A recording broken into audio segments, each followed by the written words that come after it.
Guys, habari ya majukumu. Hope everyone is doing good. Karibu katika somo hili la rational use of medicine, ambapo somo letu lina session 15. Kwa tutakuwa tukipitia session moja baada ya nyingine. So welcome on our first session of our subject, ambayo ni session number 1 of our subject, ambayo our session is introduction to rational use of medicine.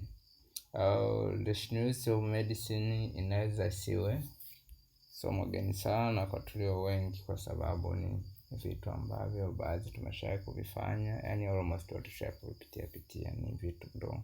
Kwa vitu vingi vitakuwa tu kama marudio. Kwa hiyo somo letu ni rational use of medicine, ambayo ni matumizi sahihi ya dawa. Kwa hiyo tutakapokuwa tukicheza kwenye session zetu nyingi au almost zote, tutakuwa tunaangalia matumizi sahihi ya dawa na matumizi yasiyo sahihi. Namna gani ukifanya kama umetumia sahihi, namna gani umefanya not right.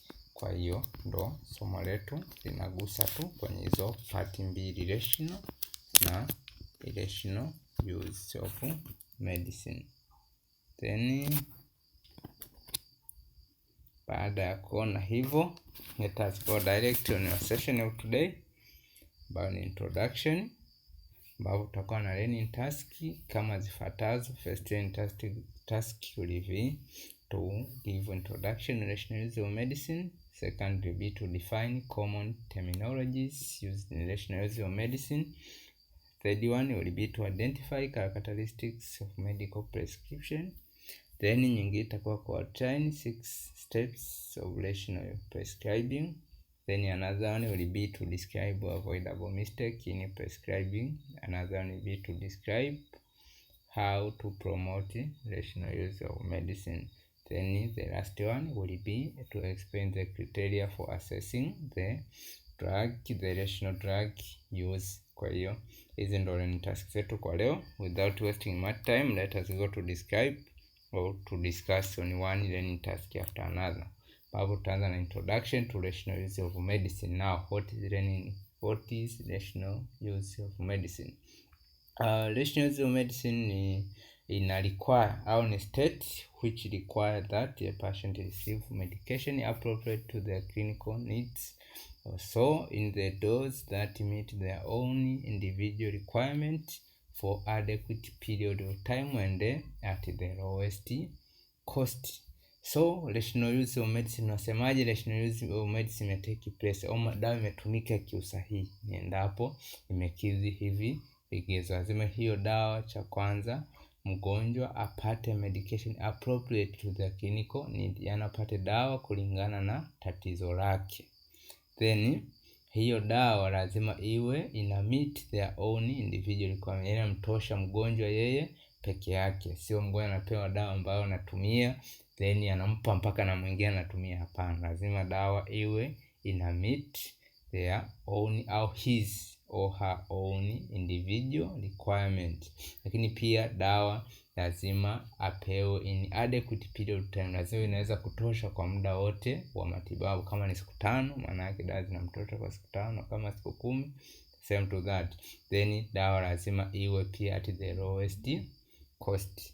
Kwa dawa hii tuseme dawa imekidhi vigezo vya rational use, lazima dawa iwe na hivi vigezo vinne. Ya kwanza lazima iwe appropriate drug, lakini pia lazima dawa iwe kwenye dose ambayo ina meet requirement ya mtu in individual, lakini pia lazima iwe kwenye period, kwenye adequate period time, lakini pia kwa lowest cost.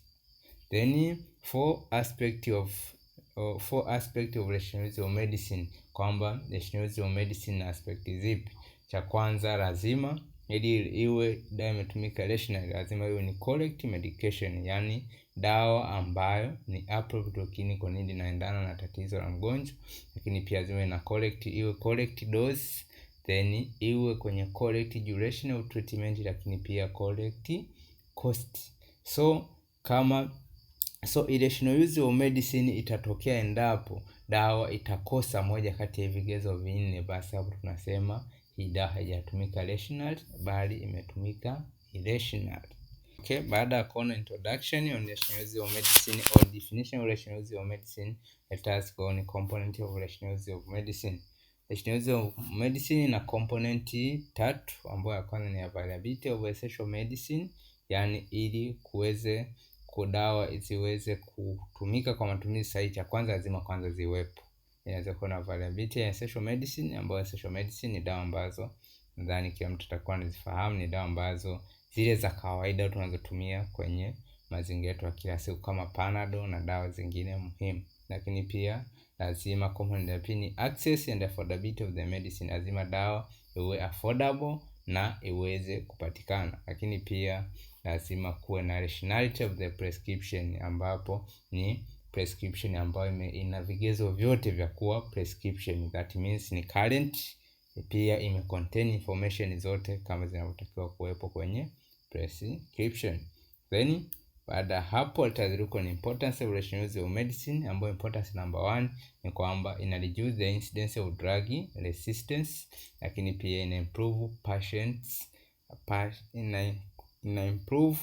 patient adherence to medicine, lakini pia ina reduce unnecessary cost of drug acquisition, lakini pia ina reduce the incidence of treatment failure, lakini pia ina reduce pia the incidence of drug adverse reaction. Hii ni kwa sababu mgonjwa anapata dawa kulingana na uhitaji wake, lakini pia ili apate dawa lazima tu tumejiridhisha kwamba hiyo dawa kweli inafaa kwa tatizo ambalo analo. Kwa maana tunasema inaweza kureduce, endapo dawa zinatoa zinapunguza matatizo kama adverse reaction, failure, then cost na adherence na mambo aina hiyo. Baada hapo let us go direct on different terminologies applied in rational use of medicine. About terminology number 1 is irrational or non-irrational use of medicine. Unaposema rational, we mean irrational ni kinyume cha rational. Kwa irrational ni vice versa of the rational use of medicine. Ambapo irrational use of medicine, this is the use of medicine in a way that is not compliant with the rational use of medicine. Then terminology number 2 ni rational prescribing. Ambapo rational prescribing ni process in which the prescriber make accurate diagnosis of the condition, select the most suitable medication from those available, then prescribe the medicine in the right dosage for sufficient length of time according to standard treatment guideline. Kifupi, rational prescribing ni kuprescribe ni kuandika prescription kwa kufuata vigezo vyote vya kuandika prescription, ambapo cha kwanza lazima umefanya diagnosis ya condition, lakini then select the most suitable medication from those available, chague dawa ambayo inafaa kutoka kwa zote zilizopo, lakini pia prescribes medicine in the right dose for sufficient length of time, pia according to standard treatment guideline, according to kitabu cha mwongozo wa matibabu. Lakini pia kuna irrational prescribing, ambayo irrational prescribing ni kinyume cha rational prescribing, ambayo rational prescribing ni that does not conform to good standard of treatment, ambayo for example ni kama extravagant prescribing, ambayo extravagant prescribing ni state ambayo una prescribe dawa za bei kubwa wakati kuna dawa za bei ndogo na zinafanya kazi ile zinaweza more effective hata zaidi hizo. Lakini pia kuna overprescribing, ambayo ni state ambayo una prescribe dawa nyingi zaidi ya kiwango kinachotakiwa. Mfano, mtu anatakiwa apate dawa za wiki 2, una prescribe dawa za mwezi, hiyo ni overprescribing. Then kuna incorrect prescribing, ambayo ni state ambayo mtu anapewa long treatment. Then kuna multiple prescribing, ambayo mtu anapewa 2 drugs then the same effect, ambayo mfano anapewa antibiotic 2 wakati hata moja tu ingetosha. Then kuna under prescribing, ambayo mtu anapewa dawa chache ukilinganisha na kiwango alichotakiwa kuandikiwa. Then term nyingine ni rational dispense. Rational dispense ni prepare or distribute or supply. Prepare and distribute or supply to a patient a course of therapy with appropriate instruction on the basis of prescription. Kwa hiyo ni state ambayo mtu anapata dawa zake vizuri kulingana na prescription. Then kuna rational dispense ambayo ni kinyume cha hii, ambapo hapa mtu anaweza kapewa dawa, yani kuna kigezo kimoja kati ya vigezo vya dispensing kitakosewa au kitarukwa. Kwa mtu anaweza kapewa dawa without appropriate instruction based on the prescription. Lakini pia another term ni brand or trade name, ambayo ni name given to drug by its manufacturer. Lakini pia kuna generic name ambayo ni name au unique international proprietary name given to active ingredient of the drug. Lakini pia kuna adherence, ambayo adherence tunaangalia ni kwa kiwango gani mgonjwa ameweza kufuata maelekezo yote aliyopewa juu ya matibabu yake. Kwa adherence ni degree to which a patient adhere or comply to medical advice and take the medicines as directed. So another term ni expiry date, ambayo expiry date ni date ambao after which the manufacturer can no longer guarantees the stability, safety and the potency of the drug. Kwa tarehe ambao baada hapo tu dawa itakuwa haina ufanisi ule unaotakiwa. Lakini pia kuna shelf life, ambayo shelf life ni length of time during a drug may be stored without affecting its stability. Kwa hii ni ule muda wote ambao dawa inaweza kukaa bila kuharibika au kuathirika kwenye utendaji wake. Ndio wanasema time or drug may be stored without affecting stability, safety and purity. Also kuna international proprietary name ambayo ni sawa na generic name. Lakini pia kuna labeling, ambayo labeling ni place written or symbolic instruction on the immediate container in which the drug is dispensed. Also kuna prescription ni set of instruction written by qualified or authorized prescriber to dispenser for supply a drug and the provision of information to the patient. Then baada ya kuona terminologies, let us go to other objective oriented task, ambayo ni characteristics of medical prescription, ambapo medical prescription, characteristics of medical prescription, ambapo prescription lazima iwe na sifa zifuatazo. Ya kwanza, prescription should promote rational use of medicine. Lakini pia sifa pia prescription lazima lazima iandikwe baada ya kufanya diagnosis au ya kugundua health problem, baada ya kugundua health problem ya mgonjwa husika au tatizo la mgonjwa husika. Lakini pia characteristics ya tatu, lazima prescription represent necessary drug and measure sufficient to heal and improve the state of the patient. Lazima contain necessary drug, lakini pia lazima contain na taarifa zote au hatua zote zinazoweza kumsaidia mgonjwa kuimprove hali yake. Lakini pia the prescription must contain all necessary information clearly written. Kwa information zote ambazo zinakuwepo kwenye prescription have to be clearly written ili kupunguza mkanganyiko kwa dispenser na wote ambao inapita mikononi mwao. So baada hapo let us look on avoidable mistake in medical prescription. Matatizo yanaweza kuepukwa kwenye prescription yapi? Ya kwanza, prescribing multiple drug. Kuprescribe dawa mbili ambazo zinafanya kazi moja ni kitu ambacho kinaweza kuepukika kabisa. Lakini pia kuna prescribing an older drug out of habit. Hii ni kitendo cha kuprescribe zile dawa za zamani au dawa ambayo hata sokoni shaondolewa au ufanisi wake umebaki ni mdogo kwa sababu ilikuwa labda undergo resistance na mambo aina hiyo. Lakini pia kuna prescribing in order to satisfy expectation of the patient. Hii ni kuprescribe dawa ili kumridhisha mgonjwa, ambao mfano mgonjwa anakuwa anataka labda dawa kwa kawaida anatakiwa meze siku 5, anakuambia mimi nataka kumeza siku 2. Kwa hiyo ukimwandikia kwa siku 2 utakuwa umeandika kwa kumsatisfy au kwa kumridhisha mgonjwa na sio kwa lengo la matibabu. So pia prescribing out of pressure from drug companies. Ambao drug companies ni yale makampuni ambayo yanafanya biashara za dawa au kusupply dawa.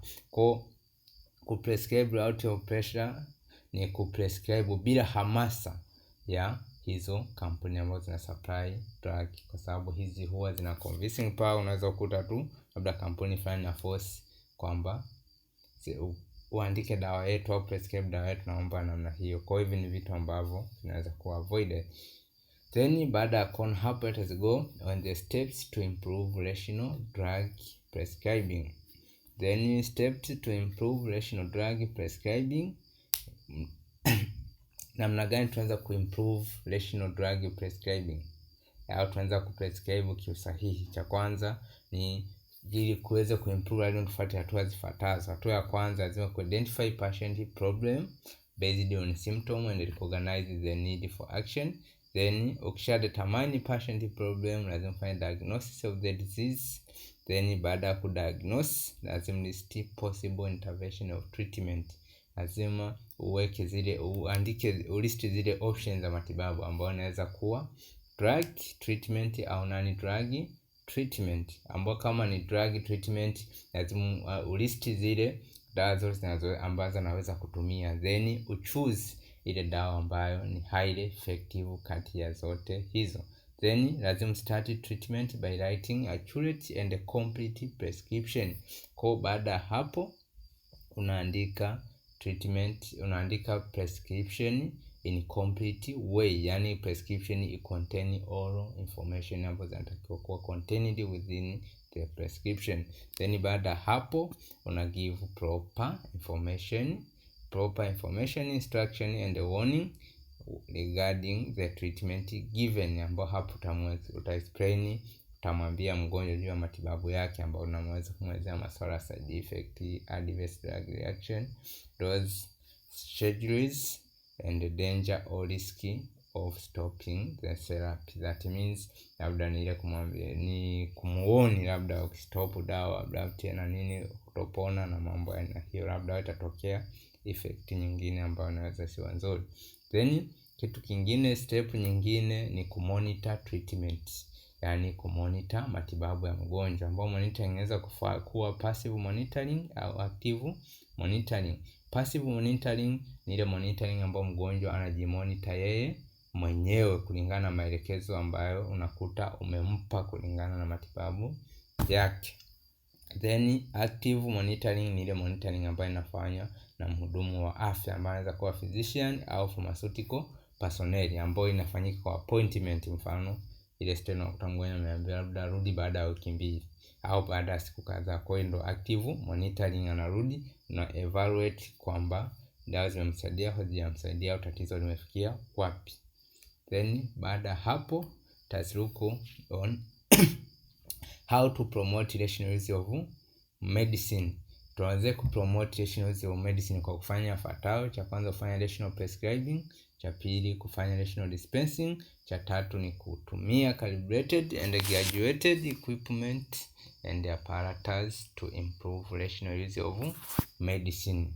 Then tutaenda kuona moja baada ya nyingine, ambao tukianza na rational prescribing, ambao the following steps will ensure rational prescribing, ambayo step ya kwanza ni kudefine patient problem kwa kufanya diagnosis. Cha pili lazima specify therapeutic objectives, then write prescription as per standard treatment guideline. Baada hapo lazima give the patient proper instruction and warning, then una monitor the treatment. Baada hapo practitioner also have to be better trained in pharmacology and therapeutics, ambao pharmacology ni masuala ya dawa au elimu nzima ya kuhusiana na madawa, lakini pia therapeutics ni elimu ambayo inakuwa husiana labda mtu akiwa na dalili 1, 2, 3 atakuwa na tatizo fulani na atatibiwa na dawa fulani. Kwa lazima hivi physician au practitioner au unaelewa mzuri juu ya pharmacology na therapeutics. Lakini pia lazima kuwa na regular supervision, lakini pia lazima kuwa na availability of current drug information through reference manuals and drug new periodicals. Kwa lazima kuwe na zile current drug information, yani taarifa za current za dawa ziwepo. Lakini pia lazima kuwe na more active involvement of hospital and regional drug committees. Lakini pia prescribing and dispensing restriction, ambayo restriction ni kama inakuta ni specialized labda dawa fulani tukiwa mtu wa level fulani ya elimu au mwenye uzoefu fulani kuliko kwa lazima kuna hizo restriction ili kuepusha baadhi ya changamoto zinazoweza kujitokeza. Lakini pia the promotion of cost consciousness among the prescriber. Kwa hiyo kwa kigezo cha rational prescribing lazima hizi steps zote. Then baada hapo kuna rational dispensing, ambayo dispensing the process of supplying drug to a patient, but the process require adequate knowledge, skill and caring attitudes. Then careful dispensing is an important component of managing drug supply because it is the last step which ensures that the patient are receiving the right drug. Rational dispensing kama ilivyokuwa dispensing ni kitendo cha kusupply drug kwa mgonjwa, ni kitu ambacho ni hatua ambayo ni very very important during managing drug supply, kwa sababu ni sehemu pekee ambayo mgonjwa akitoka hapo anaenda nyumbani. Kwa lazima mgonjwa hakikishe kwamba amepata maelezo sahihi na ameelewa matibabu yake kabla ya kutoka kwenye dispensing unit. Then steps necessary for rational dispensing. Cha kwanza lazima approach, niweze kudispense vizuri nataka kufuata hatua gani. Cha kwanza lazima approach patient cordially, approach mgonjwa vizuri, then umpokea prescription. Baada hapo una analyze prescription, unaipitia, unaisoma, unaichambua. Then baada hapo una calculate required quantity for each drug to be dispensed. Then unaanza unaandika kiasi quantity, una calculate kiwango kinachotakiwa kwa kila dawa cha kuwa dispensed. Mfano imeandikwa labda PCM TID 3/7, kwa unaanza calculate hii PCM TID 3/7 ni sawa na ngapi. Labda pia kuna aspirin then au amoxiclav then BID, hivyo kuna calculate kila dawa kuona kiasi gani kinatakiwa. Na baada hapo una dispense right quantity for each drug, yani hapa kinachoangiwa ku dispense unaangalia una dispense the right quantity for each drug. Unaangalia kwamba unarudia kwa prescription kwamba kiwango kilichoandikwa ndo sana kiwango ambacho umekiandaa. Then una check if right medicine are dispensed. Baada ya kuangalia kwamba kila kiwango kilichoandikwa ni sawa ulichokiandaa, unaangalia zile dawa ni sahihi. Then baada ya kucheck right medicine, then unaanza kuchagua ni right, unaanza ku-read label hizo medicine, unaandika juu pale kama paracetamol labda unaandika paracetamol na matumizi yake, namna ya kutumia kama ni 2 mara 3 au 2 kila baada ya masaa hivyo, kwa na label vizuri. Then una counter check dispensed medicine, unaanza counter check medicines. Baada hapo unampa maelekezo mgonjwa, then una retain prescription kwa ajili ya keep up records. Kwa hiyo hivyo ni vigezo au ni steps tunazotakiwa kuzifuata during dispensing. Then baada hapo kuna use of calibrated and graduated equipment and apparatus to improve rational use of medicine. Hapa ni utumiaji wa vifaa mbalimbali kwa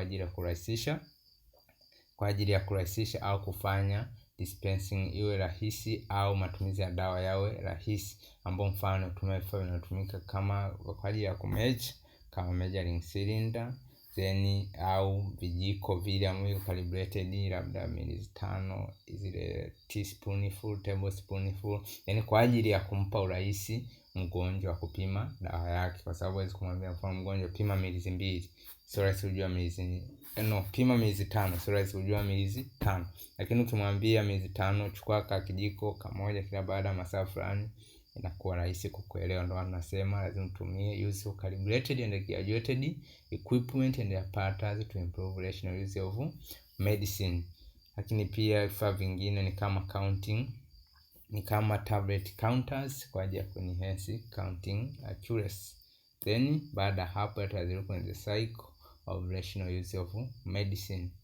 Cycle of rational use of medicine ni kama hii. ambapo inaanza na diagnosis and follow up, then prescribing ambayo inafanya prescriber, then dispensing ambayo inafanywa na dispenser, then na patient adherence. Kwa hii ni cycle ya rational use of medicine, ambao maelezo ya cycle ni kama haya, tunaweza kuyapitia tu. Then hapo baada hapo, criteria for assessing rational drug use.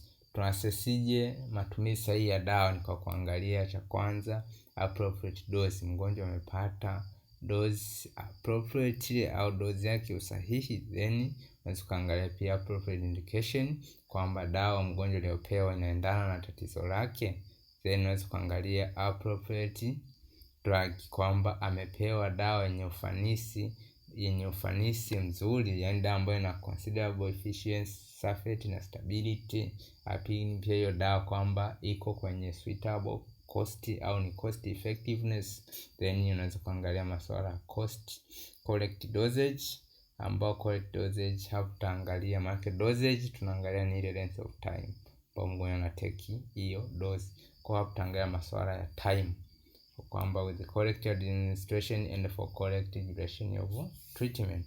Then kuna appropriate patient, that is kwamba appropriate patient ni kwamba mgonjwa aliyepewa dawa ni kweli na mstahili, that means hamna contraindication kati ya hiyo dawa na mgonjwa mwenyewe. Then niacha kuangalia ni correct dispensed drug to the patient, then adherence or compliance, that is patient use the drug accordingly.